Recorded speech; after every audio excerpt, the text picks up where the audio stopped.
आप लोगों के लिए वीडियो में एक सरप्राइज है, तो वीडियो को पूरा देखना, स्किप मत करना। तारक मेहता का उल्टा चश्मा का टप्पू बबीता जी को कर रहा है डेट। माना इंडिया में पितृसत्ता है, लेकिन उसका मतलब ये थोड़ी ना साले बाप के पूरे शासन ही छीन लो तुम है। अब इस न्यूज को सुनने के बाद दया और जेठा यही सोच रहे होंगे कि बताओ इतना मादरचोद लड़का पैदा करी हूँ मैं कि क्या बताऊँ। हेलो दोस्तों, तो welcome back to my YouTube channel. आज हम बात करने वाले इंटरनेट के ऐसे गर्मा गर्म टॉपिक के बारे में कि जो बहुत ही ज्यादा ट्रेंड कर रहा है।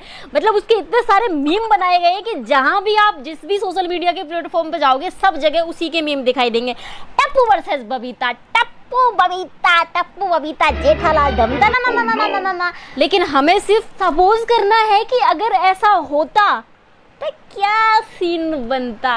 सपोज टप्पू की और बबीता की शादी हो जाती है। अब एक टाइम पे जेठालाल की तो बबीता क्रश थी और अब क्या बन गए वो ससुर जी, और ससुर जी तो ठहरे ठरकी। तो क्या करेंगे वो मिर्जापुर वाले बाबा की तरह तेल लगवाएंगे ठहरों में। बड़ा हरामी हो बेटा। बहुत दिनों से पैरों में तेल नहीं लगाया, आज लगा देना। यार, तारक मेहता का उल्टा चश्मा का नाम बदल के तारक मेहता का मिर्जापुर बनने वाला है ये। अच्छा, हमको सिखा रिया है। टाइम्स ऑफ इंडिया ने छापी कि भैया मुनमुन दत्ता यानी कि बबीता, राज यानी कि टप्पू दोनों रिलेशनशिप में हैं। मतलब इनको पर्सनली पीले चावल भेजे गए थे। मतलब न्यूज वालों को पता ही नहीं है, इनको कुछ पता हो या ना पता हो, लेकिन फट मरते हैं। कौन से सूत्र होते हैं तुम्हारे पास, हमें भी बताओ, हमको भी जरूरत है। मुझे भी कईयों की खबर खोदनी है। मुझे मजाक नहीं उड़वाना अपनी चीज का, मैं नहीं बताऊंगा। कोई जेठालाल की टेंशन कर रहा है, कोई दया भाभी की टेंशन कर रहा है। जो अय्यर की किसी को टेंशन नहीं है क्या?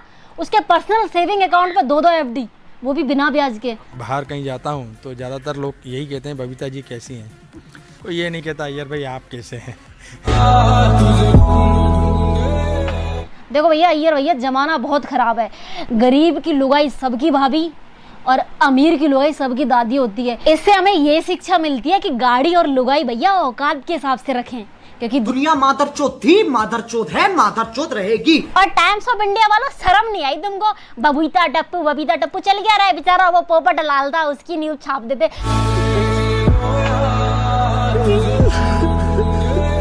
रंडवों का ना कोई नहीं है इस दुनिया में। भला होता, दुआ देता वो तुमको, उसको किसी के साथ जोड़ देते, कम से कम सपने ही बढ़िया ले लेता वो। लेकिन नहीं, तुम्हारी गांड में चनूने काट रहा है। और दया ने ना सपने में भी नहीं सोचा होगा कि उसका इत्तू सा टप्पू एक दिन इतना बड़ा टप्पा मारेगा। सही खेल गया बेंच। हो, इसीलिए कहा जाता है कि अपनी इनकम का कुछ हिस्सा बचा के रखो बे, क्योंकि कब कौन सी मुसीबत आ जाए किसी को नहीं पता। अब टप्पू पर मुसीबत आ गई लुगाई की, और लुगाई को तो भैया शॉपिंग चाहिए।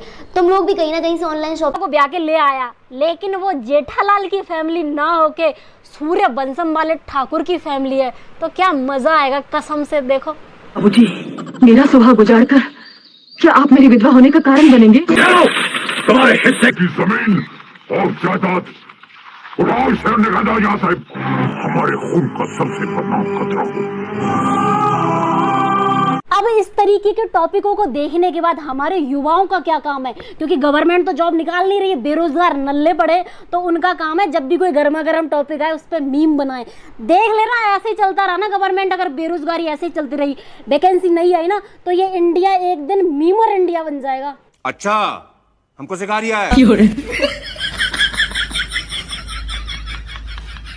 देखा लापरवाही का नतीजा, इसलिए कहते हैं माँ बापों को थोड़ा अपडेट रहा करो, नहीं तुम्हारे लोंडे ऐसे भाभियां फंसाते रह जाएंगे और तुम्हारे हाथ में बाबा जी का ठुल्लू आएगा।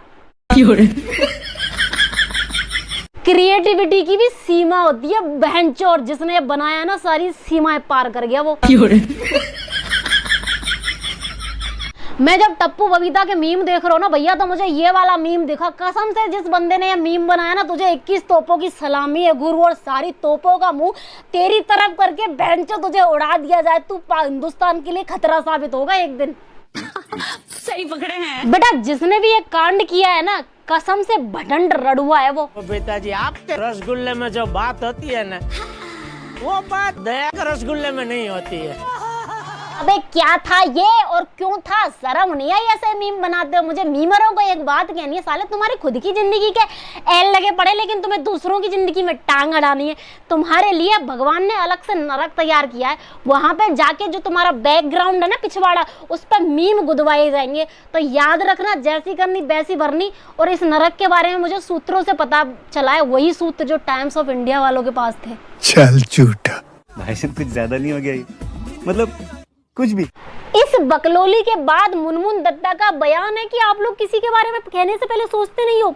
ऑडियंस को उन्होंने कहा है कि इतने साल के प्यार को आप सबने मिट्टी में मिला दिया। मतलब कोई बंदा डिप्रेशन का शिकार हो सकता है, आप लोगों के मजाक की वजह से किसी का जान जा सकती है किसी की, और ये सच्चाई है। सिर्फ हम मजाक करते, हो सकता है उस बंदे को वो कहाँ हर्ट करे। हर किसी की रियल और रील लाइफ अलग होती है। कैमरे के पीछे क्या होता है, कैमरे के सामने क्या होता है, सब अलग है। लेकिन हम तो चूतिए हैं, क्योंकि हमको कैमरे से ज़्यादा कैमरे के पीछे घुसने में मज़े आते हैं। इसीलिए तो हम ब्लॉग पसंद करते हैं लोगों के।